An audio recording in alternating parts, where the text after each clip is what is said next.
এই মুহূর্তে যে খবরের দিকে নজর রাখবো, পণ্যবাহী জাহাজ থেকে মাঝগঙ্গায় ঝাঁপ। কলকাতা বন্দরের 7 নম্বর ডক এলাকায় ঝাঁপ। গতকাল রাতে জাহাজ থেকে মাঝগঙ্গায় ঝাঁপ। আরো বিস্তারিত জানাবে অমিত সরকার রয়েছে আমার সঙ্গে। অমিত, চট্টগ্রাম থেকে সিঙ্গাপুরগামী একটি পণ্যবাহী জাহাজ যেটি কলকাতার 7 নম্বর এনএসপি ডক রয়েছে, সেখানে কালকে মাঝগঙ্গায় রাত্রি 11টা সাড়ে 11টার নাগাদ দাঁড়িয়েছিল এবং পুলিশ সূত্র থেকে দাবি করা হচ্ছে যে শ্রীলঙ্কার নাগরিক একজন ক্রু মেম্বার এই জাহাজে ছিলেন। তিনি এই জাহাজ থেকে হঠাৎই ঝাঁপ দেন, এমনটা তার সহকর্মীরা দেখেন। অর্থাৎ এই জাহাজের অন্যান্য তার যে সহকর্মী ছিলেন তারা দেখেন যে এই শ্রীলঙ্কার নাগরিক ক্রু মেম্বার হঠাৎই গঙ্গায় ঝাঁপ দেন। এরপরে তিনি ক্যাপ্টেন বিষয়টি জানান। ক্যাপ্টেনের তরফ থেকে বন্দরের সঙ্গে যোগাযোগ করা হয়। এরপরই কলকাতা পুলিশের ডিএমজি টিম এবং কলকাতা পুলিশের রিভার ট্রাফিক টিম তারা সেখানে পৌঁছে গিয়ে সেখানকার রাতেই প্রথম দফায় তল্লাশি শুরু করা হয় ওই ক্রু মেম্বারকে উদ্ধারের জন্য।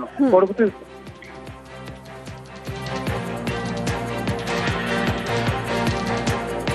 এবার বাংলাদেশের দিকে নজর রাখতেই হবে। বাংলাদেশের সংখ্যাগরিষ্ঠ বিএনপি বাংলাদেশে অনেকটাই এগিয়ে বিএনপি জোট। 151 যে ম্যাজিক ফিগার, সেই ম্যাজিক ফিগার থেকে এগিয়ে বিএনপি 189 আসনে জয়ী প্রয়াত খালেদা জিয়ার জয়।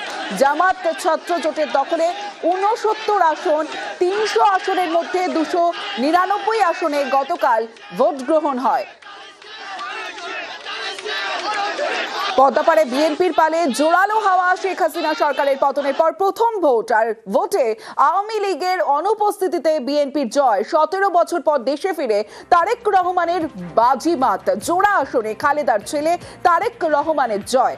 আর ঢাকা 17 ও বগুড়া 6 আসনে জয়ী বিএনপির চেয়ারম্যান তারেক।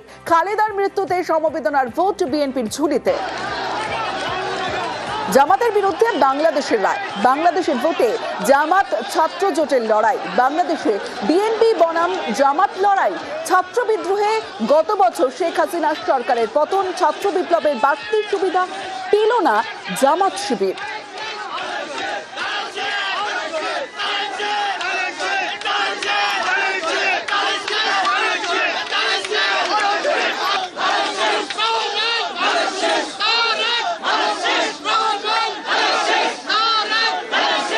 তারেককে অভিনন্দন জানিয়েছেন ভারতের প্রধানমন্ত্রী নরেন্দ্র মোদী। তারেক রহমানকে অভিনন্দন ভারতের প্রধানমন্ত্রীর।